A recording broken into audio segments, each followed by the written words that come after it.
Hey guys, and welcome to another episode of Woke by Accident Podcast, a weekly chat about socially conscious topics impacting the culture. Have a great show right after this.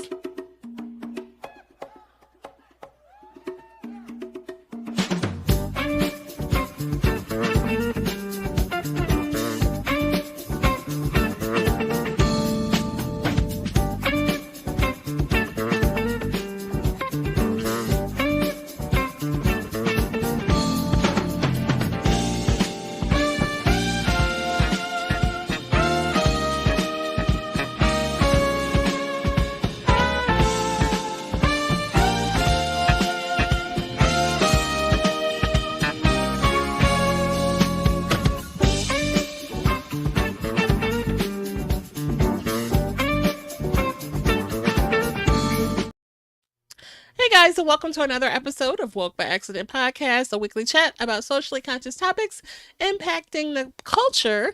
And we're happy to have our most favorite co-host, Sambaza, host and creator of the Sambaza podcast. He is a three-time nominee for Best African Diasporan Podcast by the APVA, and he is from the Republic of Kenya in East Africa. He has been a presenter at the Afros and Audio Podcast Festival discussing Pan-Africanism, and he will be a speaker and ambassador for the 2024 Afros and Audio Podcast Festival. Hey, Sambaza.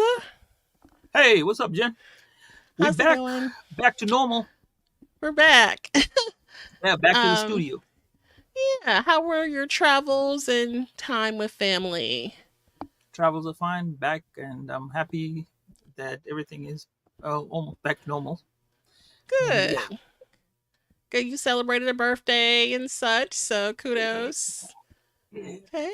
I watched And vote. Manchester United versus Arsenal rivalry Okay. match for those of you who like soccer or football, as it's called in Europe. Uh huh. And yeah, it was nice, very Okay. nice, And I know relaxing. we are still to be voting for you. Is that right? Yes, we still gotta vote for the APVA. If you go to my socials, you'll see there. Just go ahead and vote for Sambaza podcast as being Diaspora Podcast of the Year, and that's what we need. Third time lucky. That's what I say. And Okay. also, see, today I'm wearing, instead of Sambaza podcast, I'm wearing this Afros and Audio T-shirt that I got specially made for me. Well, not Mhm. specially made, but what I'm ambassador, like you said. So I have a coupon code AFAU 2024 SBZ. You'll get a 15% discount off of that, and we're ready for it. And I mean, I can't wait to be there this time. Looks like it's going to be amazing, really, really amazing. Awesome. Great. Glad to have you share that with us. And we'll have those notes and details in the show notes when we get the audio episode up. But we're really excited today for our show. Our title is Empowering Young Voters Insights for the 2024 election. Really excited to bring a great guest for you guys today. We have a seasoned political strategist who is going to uncover what young voters need to know to be fully prepared in the 2024 election. We're going to dive into some important matters concerning this election, key issues at stake, the practical advice that people need to know to make your vote count. And whether you're a first time voter or looking to stay informed, this episode will likely equip you with the knowledge and motivation to participate in the democratic process. So, I'm really excited to have this conversation. Any thoughts today about our show before we introduce our guests? Hey, let me tell you, when I saw politics, I was like, "Whoa, we're having politics today." And when I look at politics, well, there's not that mudslinging politics. That's not how I look at it. I look at it in terms of being educated and having your vote, and to learn the importance of voting. And it's not like the presidential; it's right down to your local area. That's where you want to start off. So, as you said, the people who are out there, it's voting season in America right now, and yeah, we want to educate people, the young people especially, to know that it's part and parcel of their life. Because whatever you do, if you don't vote, you've given your vote away to somebody else, and hey, You snooze, you lose. So you can't complain when you say, "Oh, this is not done." Well, did you go take some time to go vote and put your word out there and say what you like or what you don't like? For So that's certain. pretty much it. Yeah. Definitely. So, with that, we will introduce our guests. So, welcome again to our viewers and guests to Woke by Accident podcast, where we explore the stories and insights of incredible individuals making a difference in their communities and beyond. Today, we have a remarkable guest with us. She is a seasoned political strategist and the executive director of the Milwaukee Food Council, a nonprofit organization dedicated to building a food system that is sustainable, healthy, and community driven. With a wealth of experience working on various political campaigns, including her own for Milwaukee County Supervisor back in 2015, she brings a unique perspective on the intersection of politics, community engagement, and food justice. Please welcome me in joining us with us, Solana Patterson-Ramos. You did your Solana, research. how Hi. are you? When I read your outline and I was like, where did she get all this? I was like, that was better put together in my own bio than I've seen probably almost ever. So thank you for For that. sure. Glad to have So you with us. Thank you. Welcome. Jen does glad a to be good here. job Thank with her you. background. I'm gonna steal it, just so you know. I'm gonna use it in the future for Please, sure. please So do. Please All do. right. So we'll start off. If you would kindly share with us a little bit about your background and expertise as a political strategist. uh yeah, my name is Solana Patterson-Ramos. Thank you for having me on. Born and raised here in Milwaukee, Wisconsin, lived experience of poverty. Got into, but always was a volunteer. My mom had us, we were at a soup kitchen and we volunteered after we ate. Like always had this like thing of service. And went to college and focused on electrical engineering and then ended up getting involved in student government. Um, Getting out to vote. I actually was nonpartisan vote outreach person for a number of years. Also worked at a voting poll location since I was 18, and I was like the youngest person there all the time. And then uh, changed my major from electrical engineering to community education and engagement, focusing on Milwaukee community issues, race relation issues, learning about different cultures in a general sense, and was a part of a lot of different organizations at the time: Black Student Union, Latino Student Union, um, just all these different types of organizations, and just kind of learned how to do organizing in that way. But then also became a youth organizer for ACLU of Wisconsin at one point. Was on the board of NAACP Milwaukee. Ran for office for county supervisor, as you stated. Lost by like 200 something votes to uh, Supreme Moron Bakunde. It is what it is. It's all Mm, public record. Cool dude, no problem, no whatever. But it really taught me a lot of stuff by being in there, and also how like the democratic process works, or what you can get out of the party and stuff like that, or party stuff. That's the first time I really interacted with the party. Um, and just continued on career, was organizer in different ways for different other nonprofits that you may or may not know. So I'm just like kind of going through them, but they all kinds of vote work around, and especially around Black community, mm. Black and Latino community. So I'm here as my own person, um, but I'm also the chair of the Latino caucus for the Democratic Party of Wisconsin, which Oh, is a nice. non-paid job, but it's a members vote me in. So I'm not hired by the party. It's a Mm-hmm. member organization. So, and that's what a lot of people don't know. Per the state, depending on the state, you have a member organization. You either pay for membership, or there's some things where you just sign up. So it depends on the state. Each state actually has a different way they actually say if you're a card carrying Democrat or not. Like this, it changes per area. So, a lot of people don't know that. But anyway, just been in the political process, partisan wise, since about 20 since 20 uh since 2015, since I ran, and was membership secretary. Was on our platforms committee. I was chair of the 4th congressional district for Young Democrats. um i, I was vice chair at one point. I was on the national level. I was on the platform committee for the Young Democrats of America as well. And then, but during that whole time, I've also worked on Black women campaigns LGBT folks campaigns, trans women's campaigns, mostly underdog campaigns that needed help. And so Mm, me learning the ropes of how this stuff works also helped out my community, because you had good candidates that didn't know that much about the infrastructure, election infrastructure, all that kind of stuff. And so I can come in and help them from the ground up, get them all set up, and also do graphic designing. So I've been doing graphic designing for a number of years. And so I will nice. do their website, logos, social media setup, everything, make sure they look good, so that when they go and try to find funders, they actually already look good, instead of them not getting funding.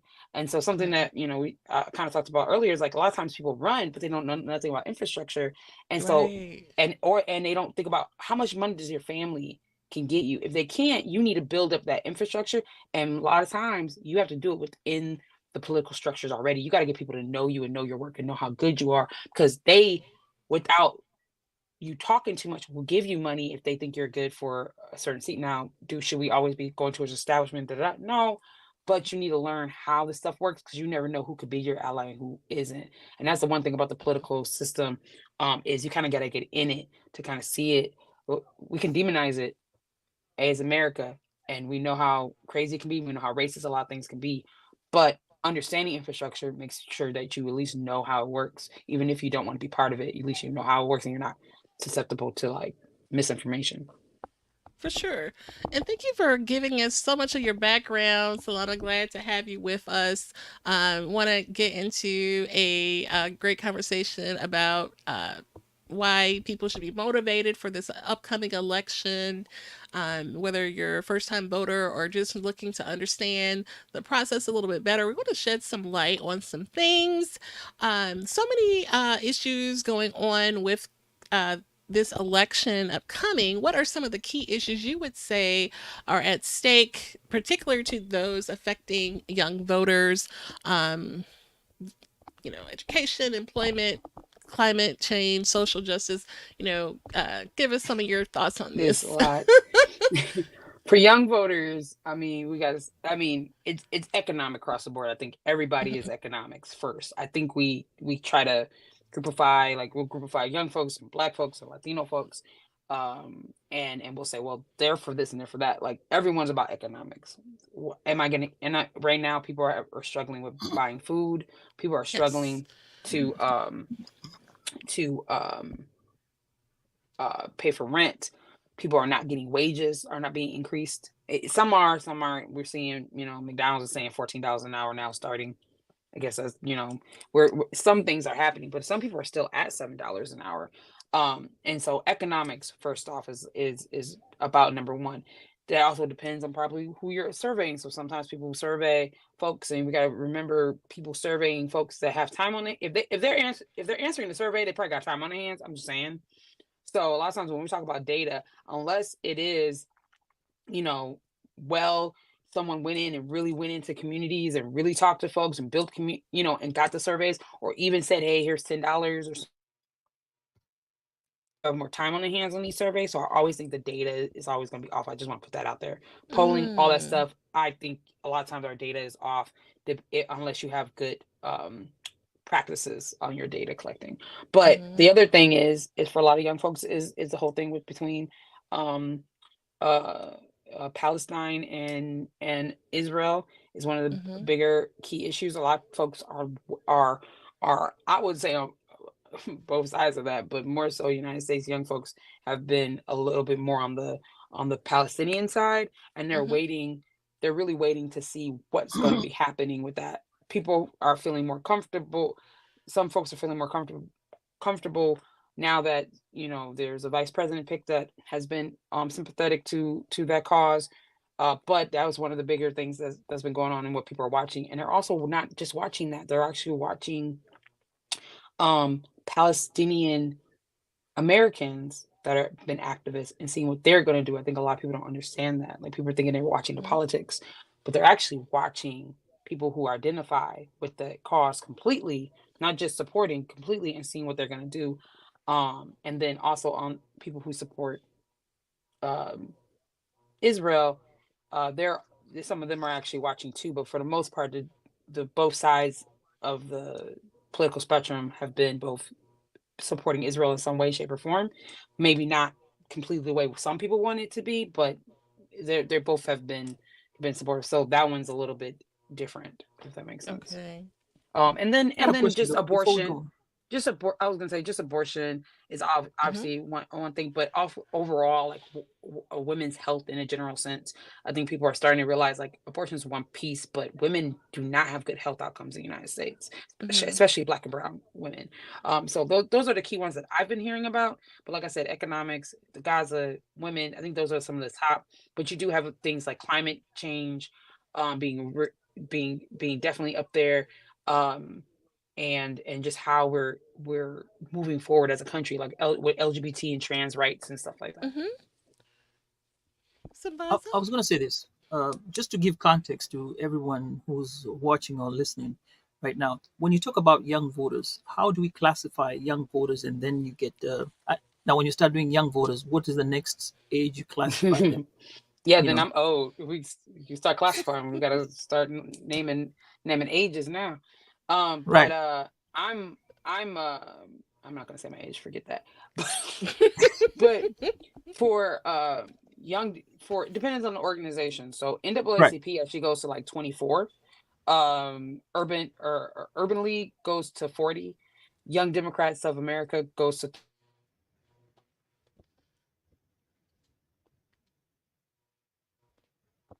Wait.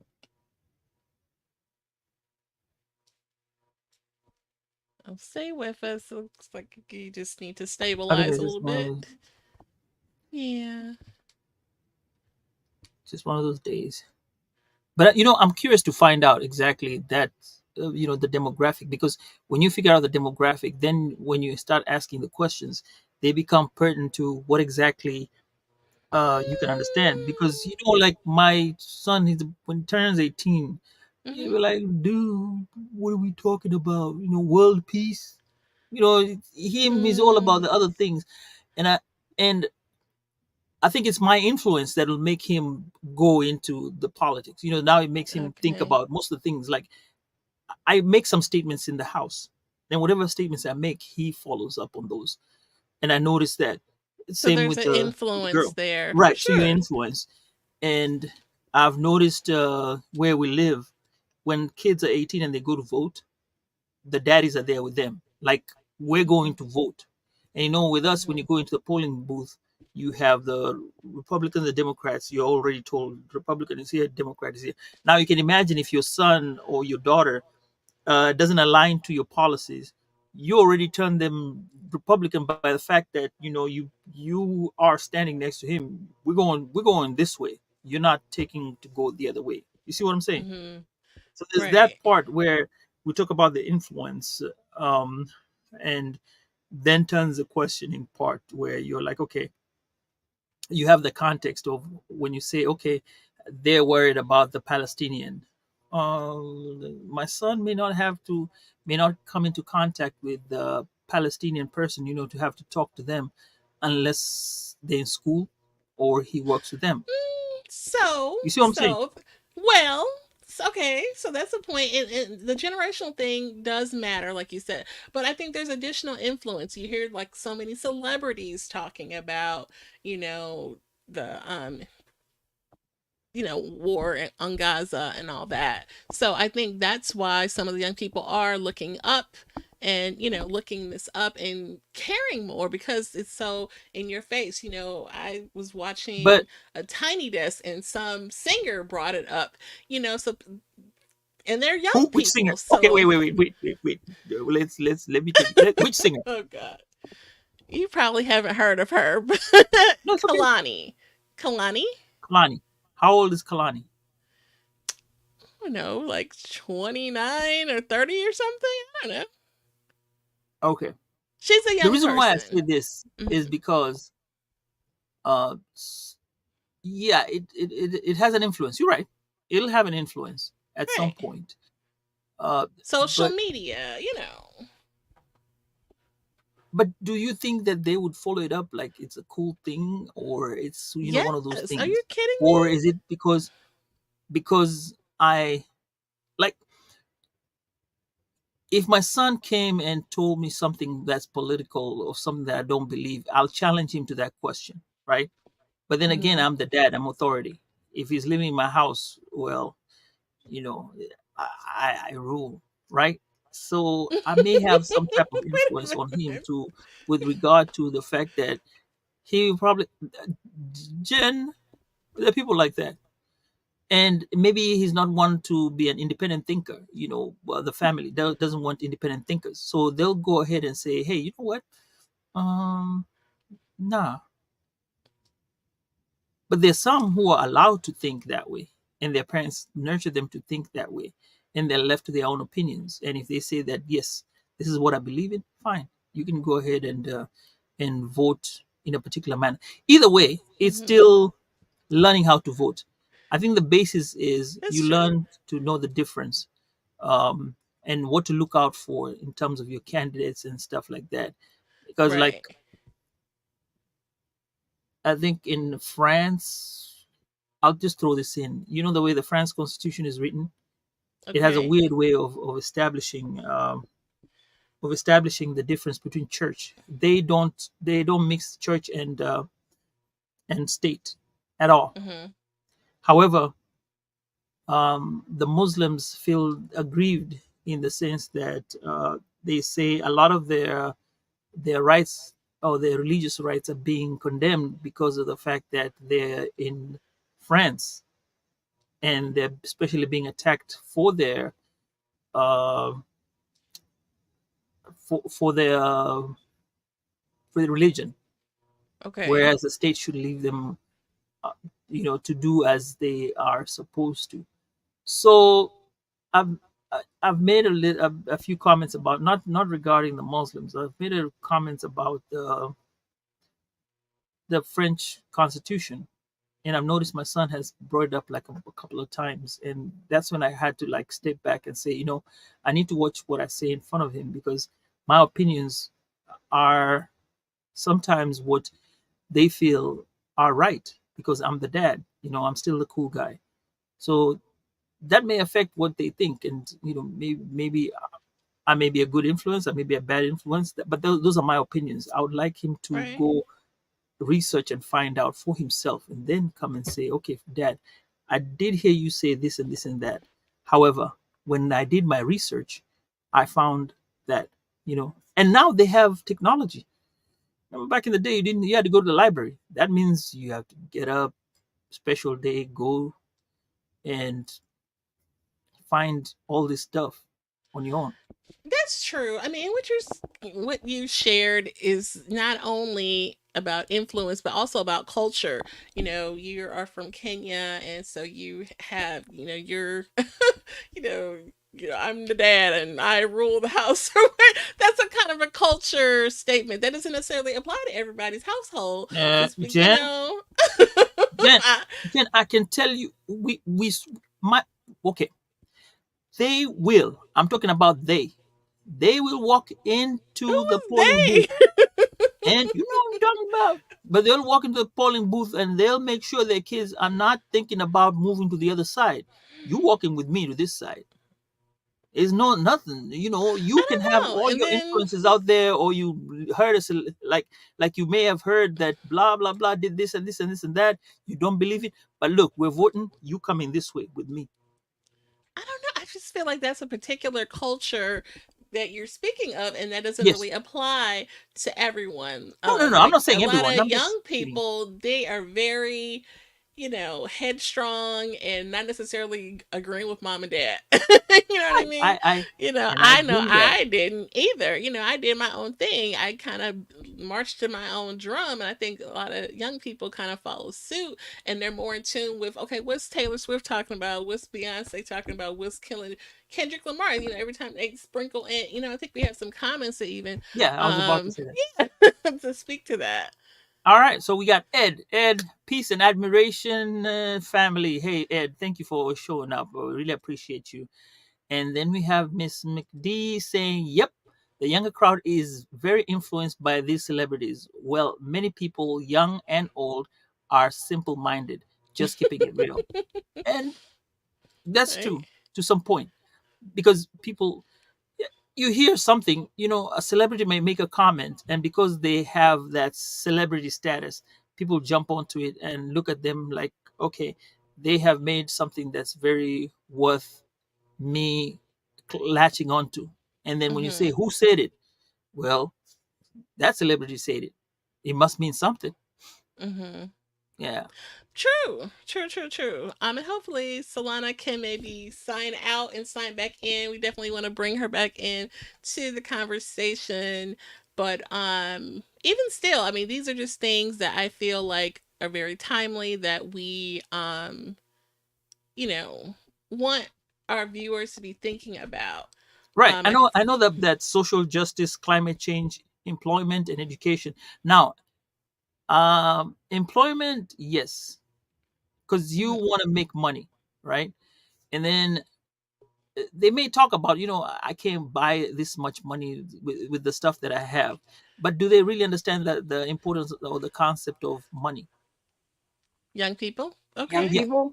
Yeah, I mean, I think also some. you're talking about like a teenager and stuff too sometimes, Mhm. like Yeah, teen let's versus like not. an 18-year-old who can vote and who's out your house, then they gone and they're in college and they get to vote and do whatever they want. So like, or they think they can, or they may not. They may still be with their parent, but I think it's also just depends on the person. And are there like young folks that are like don't know anything? Yes, but there's a lot, especially with the technology now. They know a lot. Mhm. I think mine is gonna be followed up until he's 30. At this rate, Mama will follow him up until where? Yeah.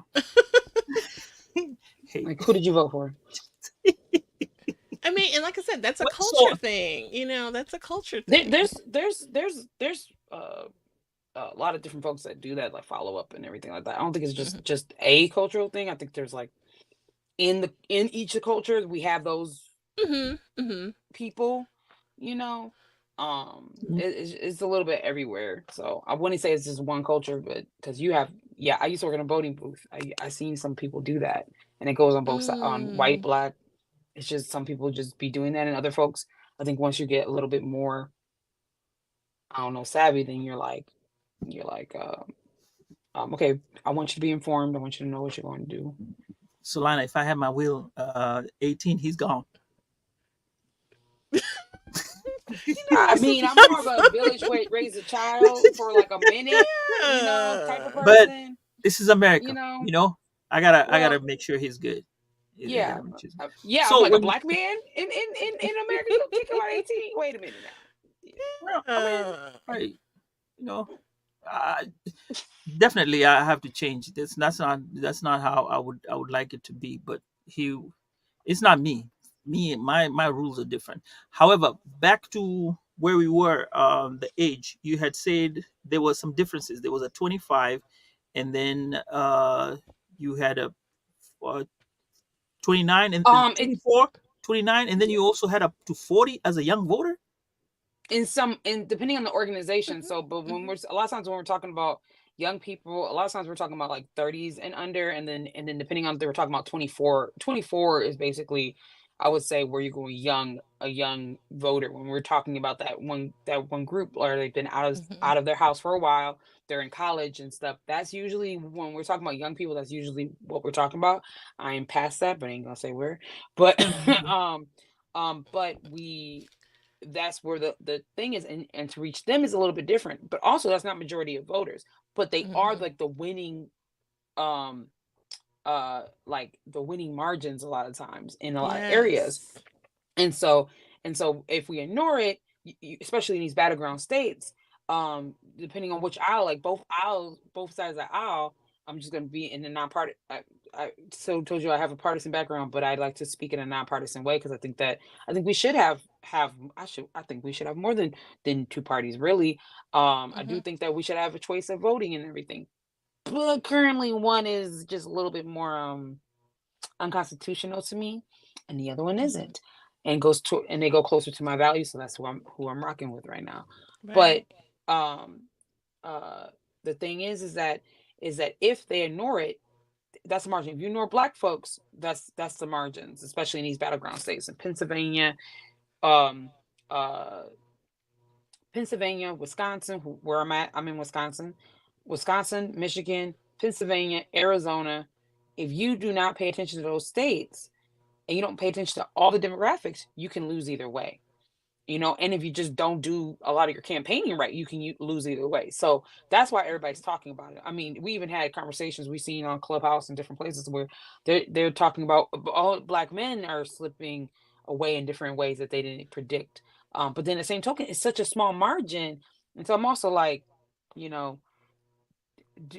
do them, like, let them be, that's what it is. But if it's on some ignorant stuff, if it's on some, I want people to be informed when they vote. Why are you voting? Yes. If you can tell me exactly, and you're voting not the way I would like you to vote, but you can tell me exactly why, and it's not on some BS and misunderstandings and misinformation, go ahead. But if it's on some BS, I'm gonna look at you like, how expensive, how much did you pay for your smartphone? I'm gonna need you to actually use it. Right. Okay. So, Definitely. with that, I was wanting to have our listeners and viewers, kind of to be prepared for the election, and Mhm. be prepared not even for the election, just to be prepared in civic education, right? There we go. One thing I'm going to throw it to you, just between you and I, Solana. I think having gone through both types of parties, like when in Kenya we have more than one party. There's a major party and two Mm-hmm. parties. You have coalitions that come up and make one big party. Uh, I may say that the American, to some extent, has and nothing is pure, right? But I think I prefer the American model, having two. You kind of Some have people say you have that. a bit of an Mm-hmm. advantage on some things there.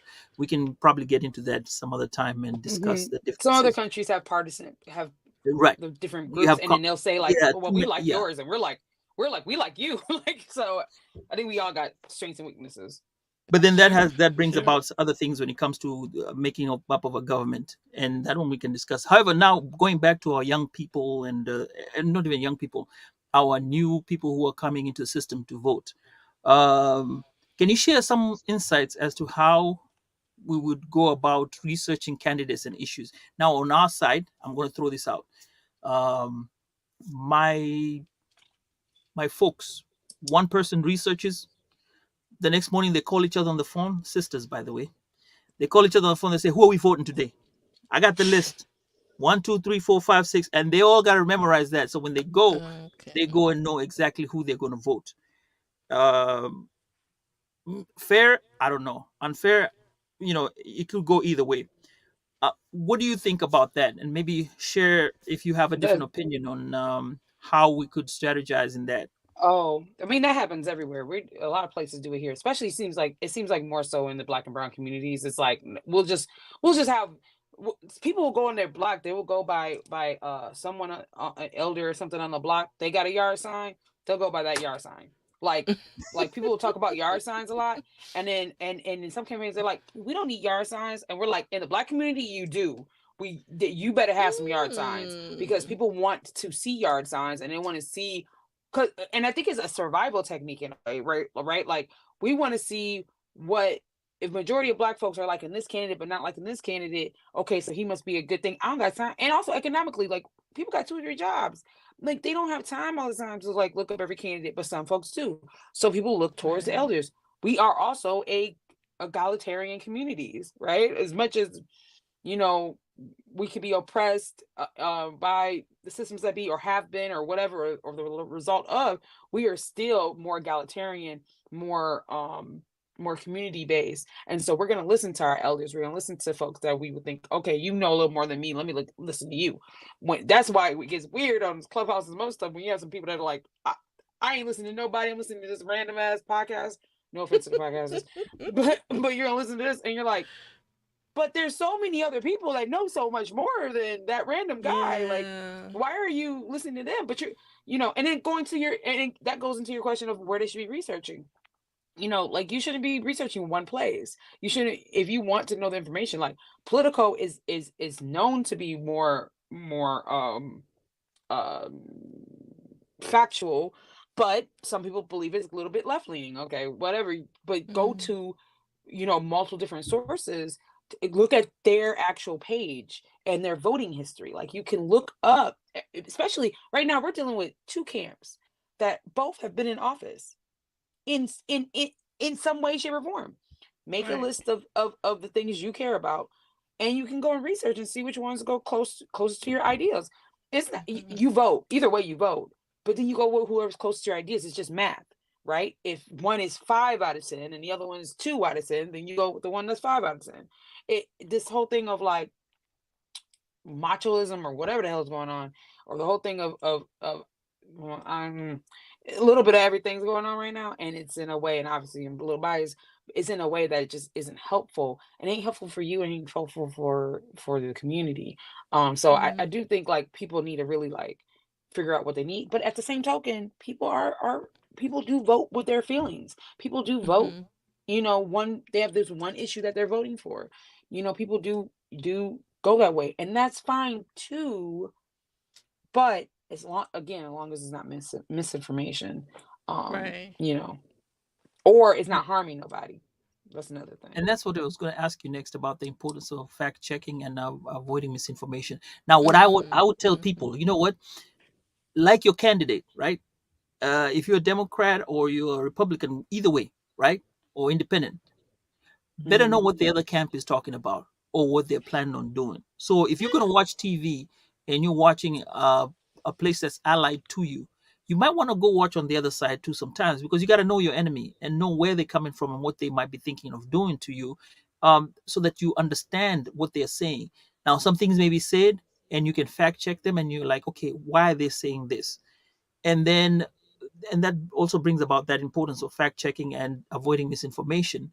I think there are sites that you can go to and see where information can be fact checked and what have Mm-hmm. you. And Mhm. sometimes news groups make sure, like when they're talking and they need to be fact checked, they're fact checked right there and then, so that it avoids you from having uh, a calculated opinion before you might turn off your TV after maybe that person has said that and the fact check has not come through yet, and then you're like, okay, I believe what that person said. Yeah, I believe in looking at both camps. I don't know. Do you agree with Yeah. that? Yeah, I do believe in knowing what is, because you can be susceptible to the misinformation and stuff. Like I said before, like I went and read Republicans platform, and I seen like we have our Wisconsin State Fair going on right now, and they have a booth down. It's at our big exhibit hall. I went there and I'm reading their board of what they care about or whatever. I could probably argue that entire thing, but that's a whole nother story. But I'm looking also at the Democrats and what they're putting out and stuff like that, and I'm looking at it. I try to look at things. I have a bias, and I agree, and I admit to that, and I've said it. But I also try to look at things from an objective. If I was just a random person walking down the street, what does this look like to me?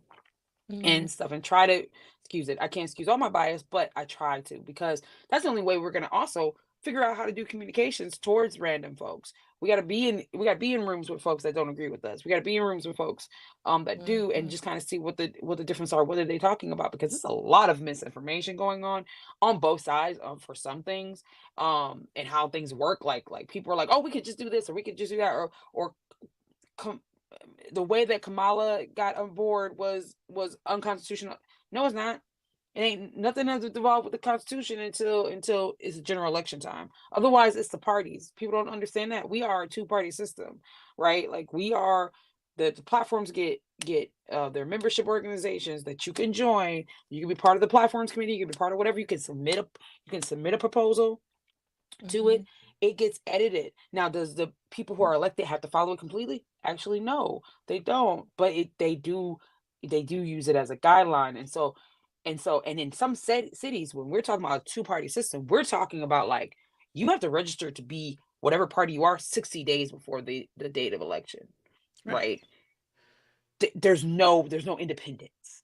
And so I think depending on the Mhm. state, we also just don't even understand how the civics works in elections. We don't understand it what you need to know to be proper citizens and stuff like that. But yeah, you definitely need to like look at both things and talk to folks and everything like that.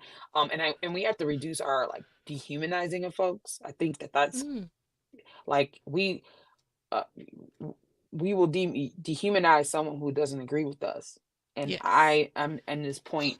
of my political, like, just being around folks and everything like that. It's like, that's crazy. Like, I'm gonna look at you like funny, but I ain't gonna think you don't need to be in a room or don't need to do certain things or something. Like, I'm not like that. And I think that Yeah. is a lack of a better word, I think there's a white supremacy ideology, Mm, that we gotten from other things. Like, we look at, some people look at poor folks, some people look at criminals, and they just automatically dehumanize them in certain ways. And I think we're also doing that in the political sphere. definitely. And what was it? Or was it JD guy Vance made Hmm. the suggestion that because Kamala Harris didn't have natural born children, that she wouldn't be qualified to be a candidate. And it's just like, did he actually say that? I Like, didn't even know about that one. that That's was basically another. the whole childless cat lady comment came from. Yeah, I'm Yeah, bad. I'm getting ready to make some. I'm I want bad. to make some t-shirts. I'm bad. I'm like, oh my god, I'm being represented. Yay. Like, Yeah. um, yeah, it's like, man, you gotta put like cat ladies for whoever you're for, or now. But yeah, I'm definitely that demographic. But it's also a weird, like, what is a woman type of thing, and I'm not even going Mm, into the other stuff about that. But what is a because a lot of times when we talk about what is a woman, people say that you're not a woman unless you have kids. yes. Like, people say you're not a woman unless you this and that. And it's like, what is, sex, gender, all that stuff. But without even going into that deep, it's like, the people will look at you, subhuman, Hmm. whatever, because you're not doing what you're supposed to do. And so I think that's where that comment comes from, because people believe, like you're not. And isn't I don't that know, you don't not generational? empathy or Like, something. is that Um, like a generational thing or not generational thing? I'm trying to look for the word. I think it's Culture more. thing. Like we're all Mm, like Mm, like the way we say, as a man, you at some point you have to marry. At some point you have to have kids. You have to bring me grandchildren. And at some point, I'm going to expect my child to have kids and give me grandkids, and then the life circle of according life. to Well, what circle of life. though? According to what? yeah. It also depends on like, people say that, like, your parents might say that, right? But they're not gonna say you're, like, well, depending, you might have it, but might say you're less of a man because you didn't, right? Like Mm, like they might not say that. They might be like, okay, come on, like, like, but you want to be the man of the family. They might say something like that, like, which is a different ideology behind what you're saying. Like, being a man and being a man of the family is two different things. Like, being the man of the family, they expect you to carry on the family legacy and have kids and da da da. So I think when people say certain things, also though, like, again, black and brown folks, depending on the communities, they might say certain things, but you're not thinking they're legitimately meaning that. And in other communities, they might. So it's, we say the similar words, but there's always an ideology difference I mm-hmm. think between we the need. words I that we're think we need saying. a. I think we need a whole new podcast for that. Wait, Just that in itself. so Um, that did. as a strategist, there's this thing. Studying ideology by accident. Like, That's a good one.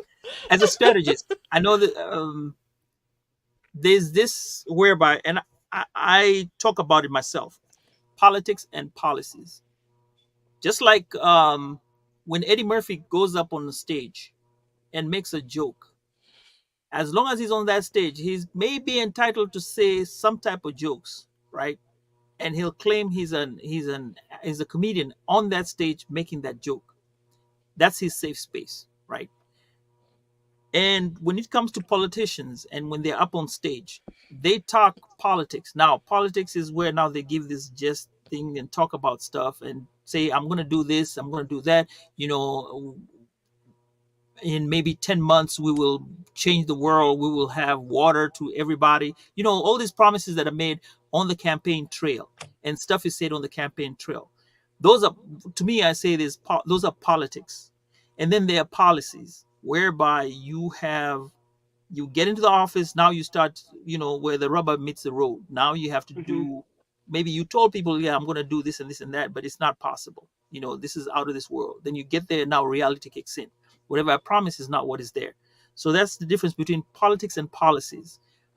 Do you think people understand that when it comes to that part? because politicians will go stand up and say stuff and they'll be like, oh yeah, that's right, he's going to do blah blah blah blah blah blah.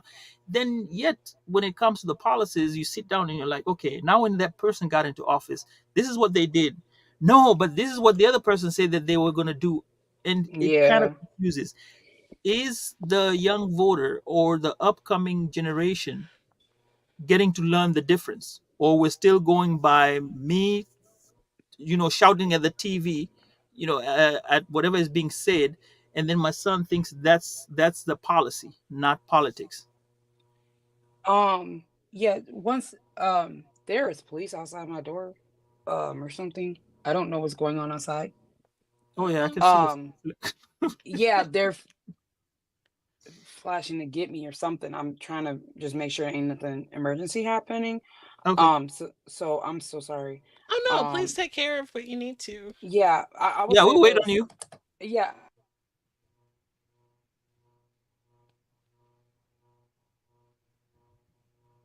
Okay. Oh, did you Did you mute? mute?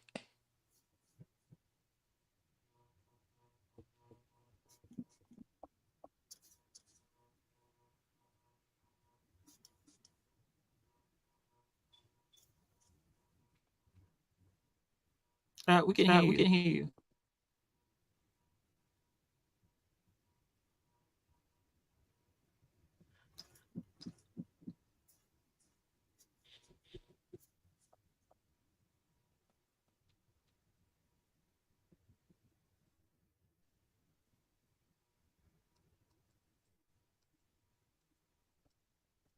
Let me see. Let's Can you hear try me now? again. Yeah. Yes. Yeah, okay. I had to do the settings to do it. Oh But no, are to you answer okay? your question, sorry, we have elders. Yeah, we're everything's good. I just had to call my partner just to make sure because I saw like lights and I thought it was police or something. And we have elders on the block. So his mother's actually next door, and they have other elders. So we have the families on this block. So we always are very conscious of who's here and everything. But um to answer your question, I think to a point, like people are starting to because they're realize they got to research it, right? And so they're looking back and figuring some stuff out about what they've done in the past and stuff, especially when it came to the whole, you know, Gaza situation and stuff like that. People went back and looked at how much money people were getting and how, the Mm. lobbying around it and lobbying around a lot of different things. And so that was their that usually for young folks, it's always that one issue that will get you into everything else. And then once you like and this big, I would say, dude, the future of the young folks being in politics is gonna be drastically different than 5-10 years ago. Right. Like it people are gonna actually know how to look up those things now. So I do think that we have now have a pivotal point that the next 5-10 years is going to be very interesting when it comes to young folks being involved. But before, like I said before, they're not necessarily the biggest. They weren't the biggest population, or they're not the biggest population of people who vote, and especially Mm. people who vote in every election. They would vote in only the presidentials. Yes. Um, but people are starting to understand the differences. But the other thing is that people got to understand like voting is just one tool in the toolbox, right? So if the Mm-hmm. politician says something that you like, you're supposed to keep on them. You're just like, okay, cool. You said this thing. I'm voting for you in because you said you're gonna do this, and now I gotta keep track of you. If a bill comes, because sometimes people say they want to do stuff. Well, two part. Sometimes when they say they want to do stuff, they'll get in, and then they realize, oh, wait a minute, I can't do that, or I don't have the power to do that, or I don't have the support to do that, so I can't do it. So, like in Wisconsin, we have a Republican legislature, legislature, and we have a Democratic governor. Some things he just can't do on his own. He has to have the legislature do it, and they will veto his stuff. They will, or they will not do it. Like we don't Mm. have um Medicaid expansion here, which means there's a good grip. Like we have Medicare, like we call it Badger Care. So for a single person, that's to $12,000. Once you over $12,000, the poverty limit, you're off. You're off of it. You can't get it right. With the Badger Care expansion, you were 20. It was up to $25,000 that you would get free health care. The legislature denied it. It had to be passed by the legislature. They don't want to pass it because they're like, forget anything that has to do with Obama. And so even if he wants to do everything he wants to do, he can't because of the legislature. So you also got to understand how the power dynamics work depending on the type of legislation. But then also even if it's also that, you have folks that just like, oh, well, I said it, and they'll walk in and they don't really be thinking about it anymore. Just straight up. They have staff that sometimes just tell them what to do. That don't mean that they like really cared about some things. They probably like, we gotta realize these are random ass motherfuckers. I don't know if I can random ass You good? people that just get off the street and say, I think I want to run one day. I think running would be Mm-hmm. fun. And they do it Mm-hmm. sometimes just for fun. They don't necessarily are, they're not gonna be, and they're not going to be like, who's gonna be experts in every issue ever that affecting their True. community? They're not. And so Right. we do have to realize that these people are human, but we also gotta keep them accountable, be on their doorstep, or not as a doorstep, but be in their office, talk about lobbying efforts, be on them, set up appointments, talk to them, come to town halls, make calls, make emails. That all goes in public record. And so they can come up and say, hey, so this many people said they want this bill, right? That goes in public record. And he also goes in public record that they're not listening to you, and you have evidence to vote them out. True. And there's some Uh, movements where they have went to some people's doorsteps, actually and literally. So, That's why you yeah. see I corrected myself. I'm like, maybe let's say office. Whether they were wanted there or not, they showed up there. I'm But I'm yeah, pro I'm pro actions. I'm pro yeah, activism and stuff like that. I'm a little on people's houses. I'm a yeah. little in between on that. yeah. But I mean, hey, in front of their house is a public space, but No, I think sometimes you should give it some dignity. Do you think that some of these politicians go into office because of one issue that has aggrieved them? Uh, because sometimes. Mm. Mm-hmm. yeah, and that's the issue that they're going for, not yours. They'll, like you said, somebody will tell them, the advisors will tell them, oh, all this, and they'll fluff it up and tell you what you need to hear, and then use that as a way to get in, added points. But Mhm. essentially, they were going for that one issue that was bothering them.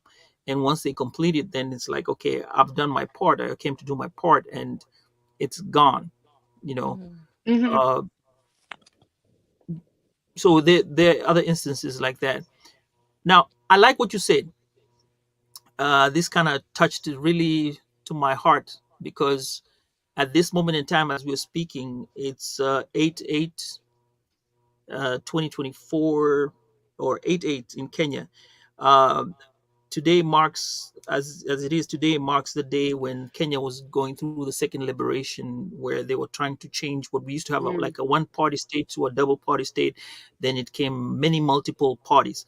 However, there's a group since June 25th this year. There has been a group of kids, the younger generation, like the ones we're talking about, that have come up, and exactly what you say, they do their research, they get into the spaces, they find out information. Actually, they make their own collectives and find their own information and come up, right? And I like when you say that, hey, you know what? The upcoming young people are going to be different because they have the tools to research what they want. And this is what is happening in Kenya right now. And this is another part of the world.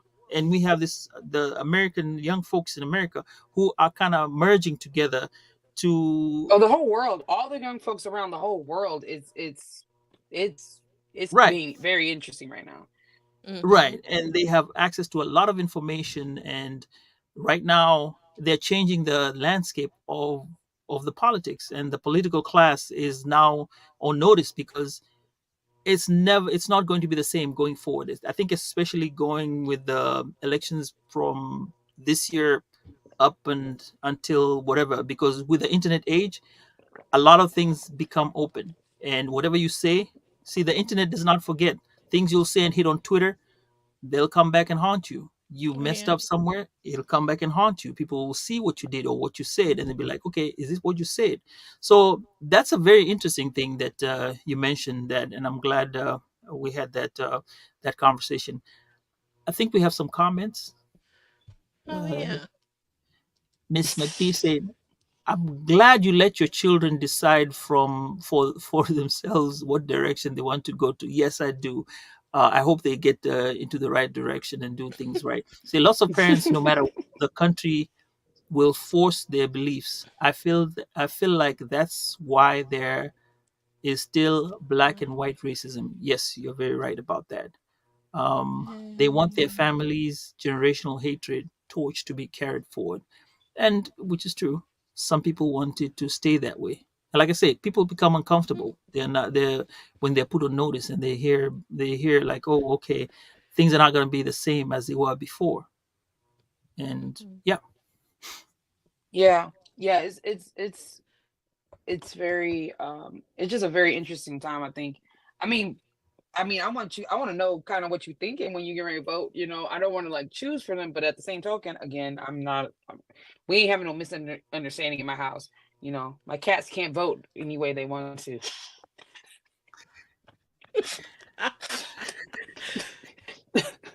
They get Oh absentee ballots. Lord. I'll be over their shoulder, making sure, that they're voting the right way for, their rights. Hopefully they're not, voting for someone taking away their rights. Um, you know, Definitely. I feel like And that's gonna be then, the next election. That's one thing. Hey, on some serious stuff though, we don't really be talking about animal rights in this country. Other countries, they have parties yeah. that are literally and popular parties that are actually about animal rights. We don't touch Yeah. on that here. We And so don't. we unite all the cat women in politics, and then we start talking about animal rights. hey, And some politicians are gonna be in trouble, you Look, know. I'm here So, for it. but yeah, our politics is way central in comparison to the rest of the country, rest of the world. Hmm. Like world Hmm. in developed countries or similar GDP, we're actually pretty conservative. Like even some of the leftist people,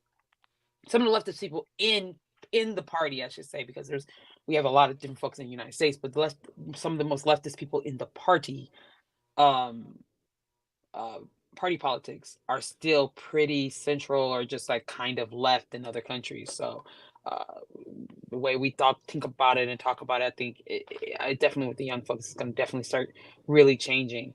Um, Especially with so much on the line, people are tired, and also they're just Hmm. getting so much at the same time. I will also say though, people are getting radicalized.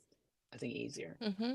because of social media, because of stuff that's going on. So it's also about having a good peer system. Put your kids with like other folks that are knowing how to research and stuff themselves. Like you just have these kids out and they're not around like good influences. They can get radicalized because they're only online or they find this one group of people that do accept them, but then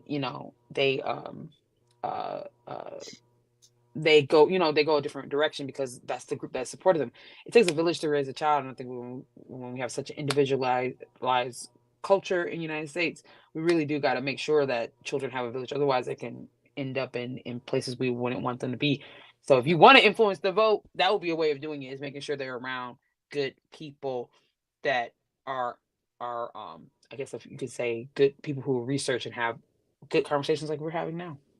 For sure. And along those lines, I want to talk about getting involved. We know that service and giving back to the community is very important to you. You've done community organizing yourself.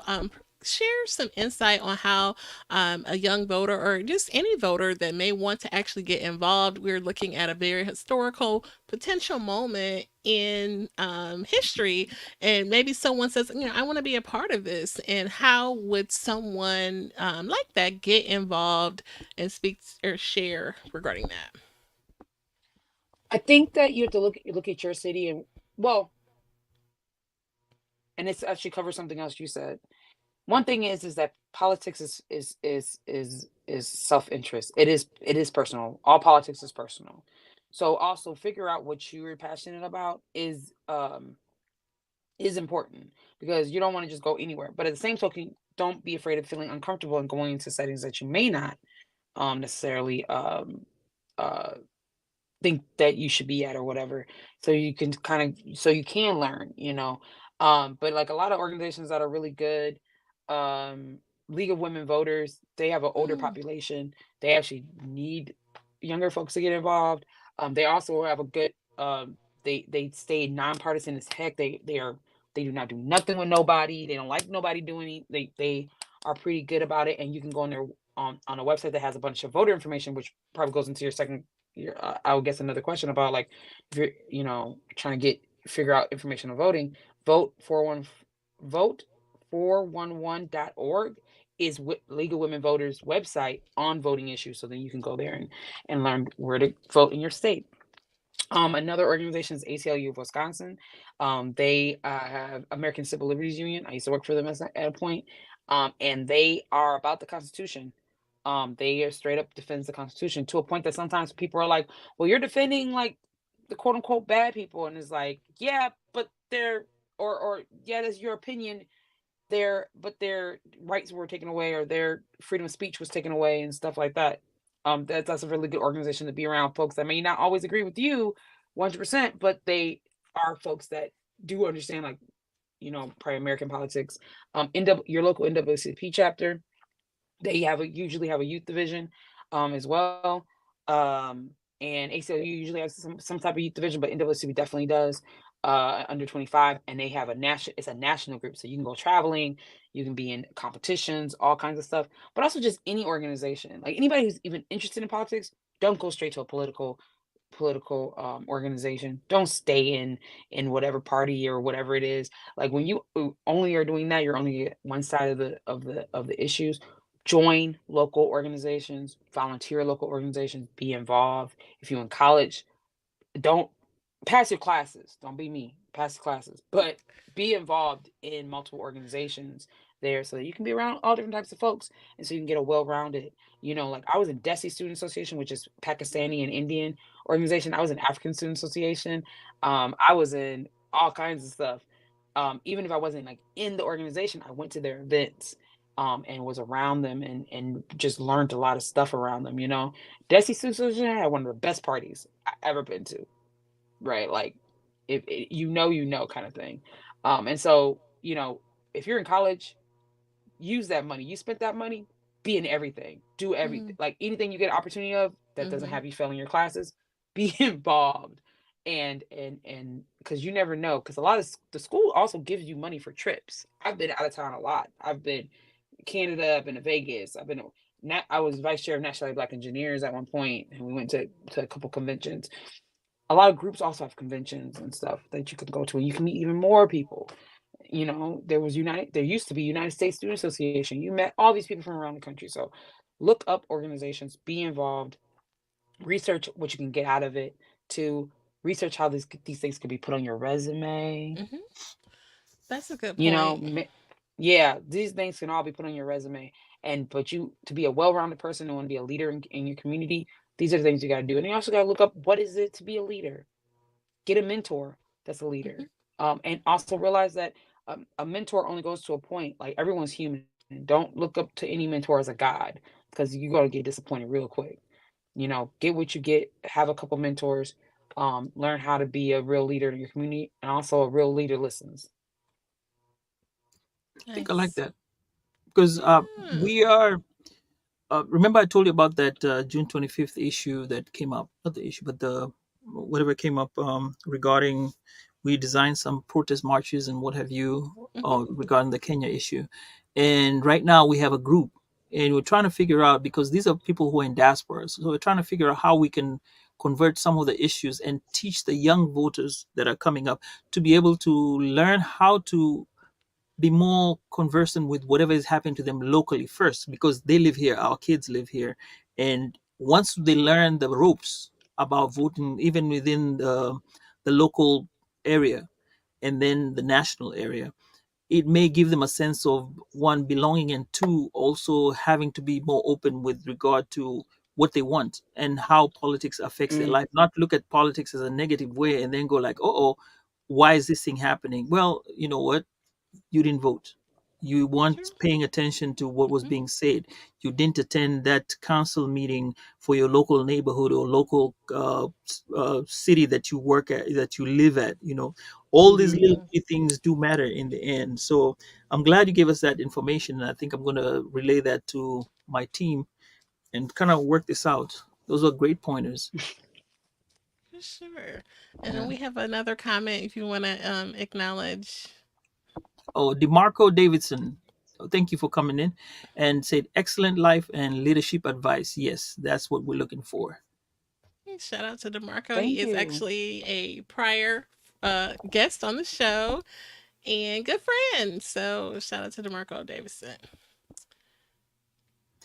All right. So my other question is regarding the upcoming presidential elections. Um, Looking at how things are faring out, what do you see the political trends are? What do you see the voting trends are? I'm not asking for who's going to win or who's going to lose, but just with the way the climate is looking at it, just give us an idea of how, in your opinion, how it looks. How it looks. Um, well, I'll say, well, people, well, I'll try to do both sides, but the whole thing with JD Vance got crazy for a second because he was announced, which is Trump's person, and then that was very interesting because he like say things were said in the past against Trump, and that just got really crazy. And then also people came out as showing their racism on their sleeve when they found out who his wife was. So that was a very interesting situation. I think that people are looking at, when it comes to that side, I think that people are looking at the Project 2025, which Donald Trump has denounced. They wasn't part of it or anything like that, but majority of his advisors and his staff or of the previous administration was part of it. And if anybody knows about administrations, your administration is your team, and you don't really do everything your administration does.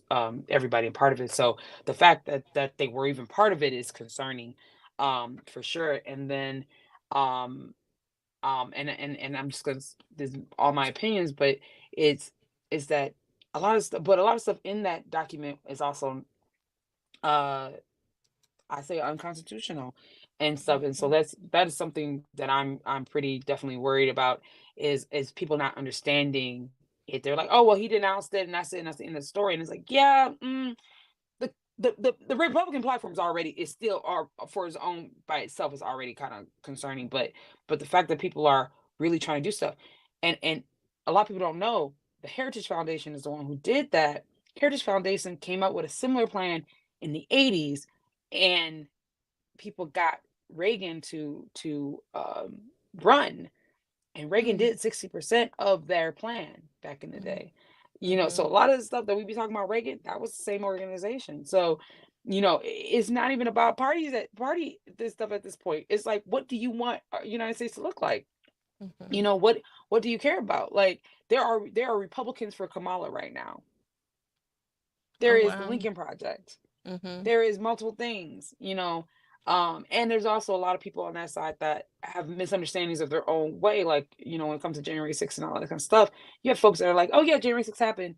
Some say they didn't happen, it was all a fraud, and some say Antifa did it.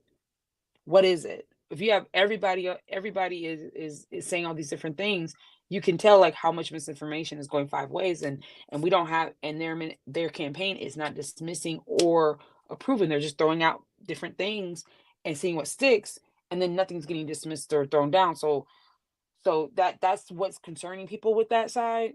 I do think that people there's just people who are sticking with Trump.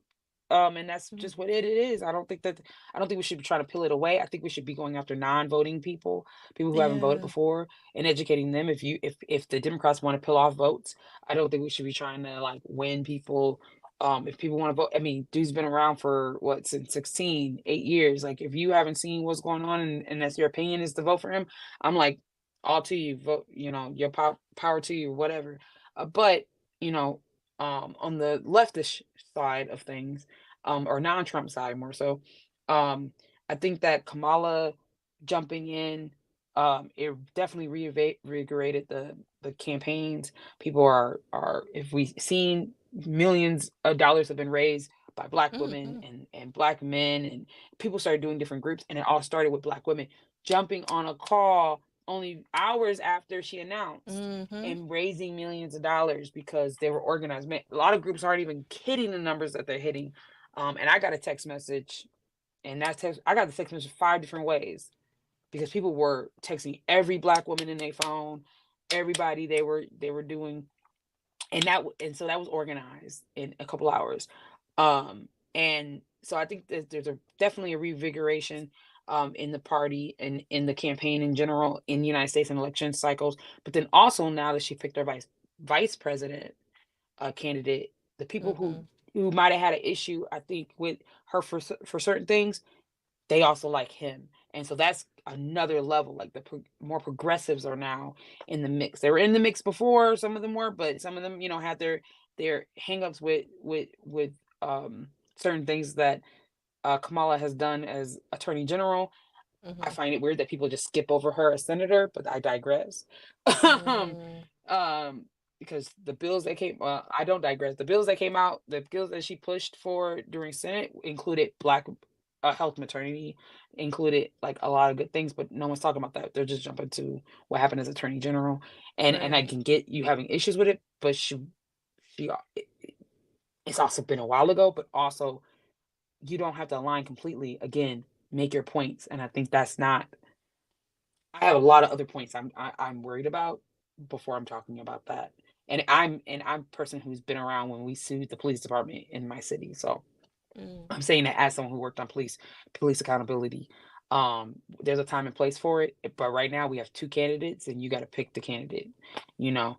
And so having somebody now on the ticket that has done that's a teacher that's been involved and in government, who's been now an Mhm. executive, he's a governor. Like he Yeah. brings so much more that is weaknesses or just wasn't on the ticket with Kamala. And so I think that we have a pretty good team on there that can get everybody excited, including young folks, and get people, to the polls. But that's not even it. Getting people to volunteer is more important than getting them to the polls. Because if you're not invigorating the activists, the organizers, and the organizations, the organized or the people that are already organized, then you're gonna lose. And I think that now with the two parts, you have AKAs, you got the Black Greeks, you got all the stuff, you got the progressives, you got all these other groups all coming aboard. Now I think they just have they it's their campaign to lose, really. We Mhm. if they stick to good strategy, make sure that it's a better campaign than Hillary's, then I And think we're gonna it's a good shot. you just picked the words out of my mouth. We had a point in time that history was going to be made with Hillary Clinton. What's different between the two? What's so different now as opposed to the one before, in your opinion? You go. Just pick a couple. I was wondering, but So uh well, I could say this. One of the major things is just some of the strategies. There's a lot of stuff that came out after her campaign about how they use data.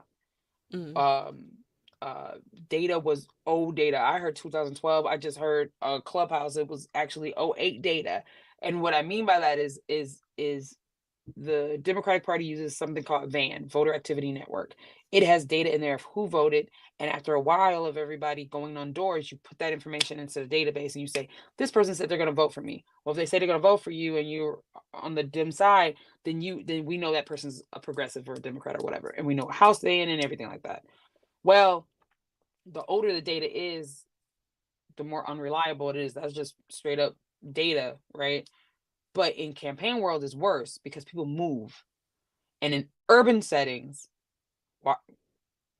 Wisconsin had Milwaukee, Pennsylvania had Philadelphia, Michigan had Detroit, Arizona has Phoenix. Is it Arizona? Arizona and Nevada. One of them, they got Las Vegas or they got Phoenix. I can't remember which state was the other purple state. But if your data is old, you're going to doors, and the organizers on the ground was not able to edit the data, which is a big thing. So if someone's not home or that house is torn down or they're moved and you edit the data, then that means the next cycle of volunteers that hit the door would skip that house, right? That wasn't mhm. happening.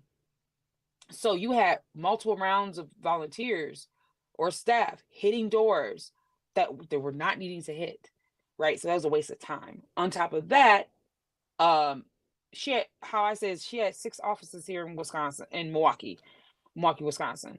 Obama had like 11, to my knowledge, in our area. To me, that's what, about 40% decrease, in capacity. One more office would have been the 22,000 that she needed to win in Wisconsin. Mm. And people talk about, oh, she didn't come to Wisconsin. I ain't worried about that. I ain't worried about her coming to Wisconsin. You know what I mean? I'm worried about the actual strategies of hitting the doors, because the people that are in the room when it comes to rallies, usually are politicos. They usually are volunteers. Mm, They usually mm-hmm. it does rile people up to go and do the doors, but the infrastructure is what's important. And so I've already seen a really increase in infrastructure when it came to the Biden campaign before it turned to Harris. Biden Yeah. campaign, they started in a lot of battleground states beforehand. They started months ago. They already hired a full team, um, political directors, digital directors, and whatever, like a month or two ago. And so that they can have that infrastructure. So instead of just starting in September, which they're going to, September, October is what they're going to start in other states, they've already started in these other cities and started building upon and getting those relationships down. And so that's the difference. We are already, Biden's campaign had the most people voting ever because of digital, because of social media, but because of their own outreach. They did more of the Obama campaign strategy than they did Hillary's campaign strategy. And then we're Mm-hmm. seeing that even more now. They're even doing digital way better than they did. Mm-hmm. You're like, we're already seeing that, like TikToks, Reels, like everything is a little bit better than it used to be. Yeah. And ALC was one of the ones that said, like, Democrats have to stop doing politics like it's 2008. Like, you got to get into digital spirit, and we're Yes. definitely seeing that. Yeah, and even shout out to Hillary, but I kind of cringe when you ask that question because it's not the same. It's just not. I mean, not Well, yeah, only that too. I didn't even get into that. I got into the strategy of the campaign, but there's also like without saying she had AKA like the I was just about 100-mile-an-hour to say doubt the now. D9 factor, like you The said, D they literally put and together a she's highly grassroots. melanated. Yeah. Whatever way you want it, I ain't getting into that.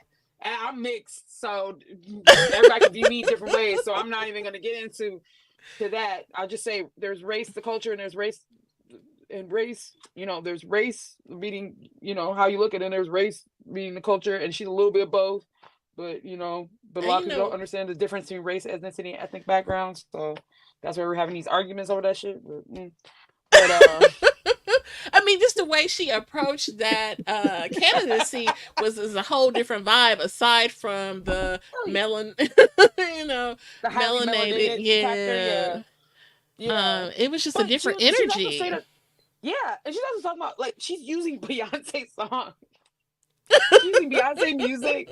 She like there's also always already a lot of videos on her doing stuff or being like a chill, what people say auntie or whatever. Like she already had this like vibe Mm-hmm. about her, and stuff. She But also does. she's talking in a way that people just like right, like Trump was talking about freedom in these particular ways. I think they're using her campaign to talk about what he's they've seen what appealed to people, even if it was Mm-hmm. misinformation, whatever. She's talking about freedom, but she's talking about freedom forward, right? And she's Mm-hmm. talking about freedom that includes everyone. And like if you see the commercials or whatever, that's what people are getting. And just her bringing up child poverty in that first campaign video to me was like, as someone who does poverty work, has lived experience and stuff. Yeah. And someone, if you study MLK, was starting to go into the poor people's movement or started that up. That is what if I was mm, I'm just glad that she's doing that. I'm glad that that's where it's going, and I'm glad that she got somebody who also believes in child giving every child free lunches and stuff like that, because we have to tackle our poverty problem, and that's Yes. a big thing. I mean, I'm going but we're not. We we're not. We're talking about increasing the middle class and stuff. Look, people are hungry. What are we doing about that? And there's so You many know? food deserts. I mean, I really appreciate the Yeah. type of work that you do because that is such a huge problem. I want to, and I talked to you, Sambaza, about doing something about food insecurity. I think you said food insecurity. What does that mean? Yeah, But I mean, that's a when you different pull, podcast. There we go. look, Hey man, you know, you it's yeah, it's a lot, and it's also very very the people in it is very whitewashed, know. Hmm. depending on the area and stuff. So it just like politics, people be like, oh, it's racism. Like it's racism everywhere, first off. But you have people even that True. are trying to help that have savior complexes. So it becomes Yes.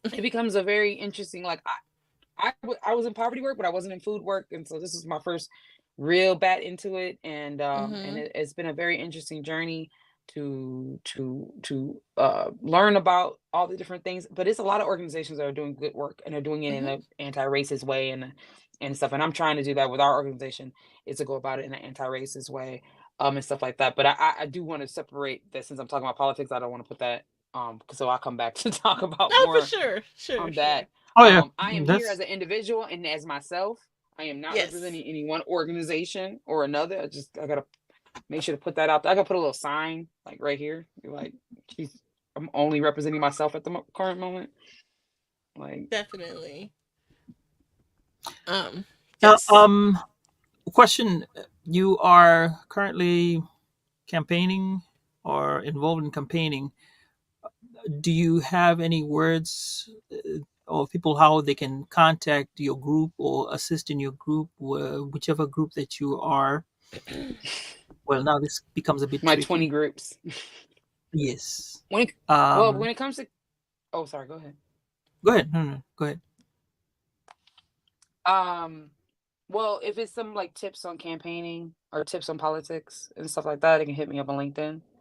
I, for the most part, I probably can do, 15 minutes or something for free or whatever. If you try to keep coming back, man, I'm gonna be like, we gotta figure out some exchange of money at some point. If you want a political advising, then a whole nother story. But I think it's good for people to have someone they can talk to about politics. So I always, I, if I talk to you, don't talk to anybody, I say, you can always hit me up, and I can give you my Calendly. But I will hang up on you if it's not in good faith. I will, because I'm not about that. You could be Republican or and Democrat, whatever it is, and you could be about whatever. If you want to learn, I'm there to teach you. I'm an educator at heart. Um, and when it comes to the other group stuff I do Black owned business things. I'm part of MK. I'm vice chair of MKE Black. Mhm. We have a app with like 800 Black businesses in our area, and we host vendor events and stuff. And on the Bucks Nice. arenas, we worked with the Bucks, Milwaukee Bucks, to host events and stuff. So I've done all kinds of range of things, and then the political world is I'm Black and Puerto Rican for people who are confused. Um, Okay. my mom's Black, my dad's Puerto Rican, so that's all I'm saying. I'm mixed, so y'all can do whatever with that. But I do chair the Latino caucus for Democratic Party, but then I vice chair of MKA Black. Or and MKE is the short is the airport acronym for Milwaukee. And so I do all these kinds of things, and then for my paid Nice. job that I get paid for, I'm the executive director of Milwaukee Food Council. And so all these Nice. organizations, you can Google, find their websites if you want to look into it. If you want to donate, good, because I'm in fundraising mode, with everything. So um, just always you can hit me up, ask questions, ask what's going on. I try to be as blunt and as real as I can be, to a point. But I think that we do need to have folks that are safe to talk to about these issues. For sure. Otherwise, we're never going to. But don't go to any random person, don't go to random Black folks, don't go to random people and try to ask them and have them be the educator for you. I just want to make sure to put that out there. I'm saying I'm a person for people to talk to, and potentially you pay me to talk to you longer, but I'm a person to talk to. But please don't go to any one body and just think that they should be representing whatever identity they're part of. For Okay. sure. We appreciate that. And I appreciate you opening yourself up and spending time with us. During the work week, you got a lot on your plate. And we really Yeah. appreciate. Yeah. One more thing. Yeah.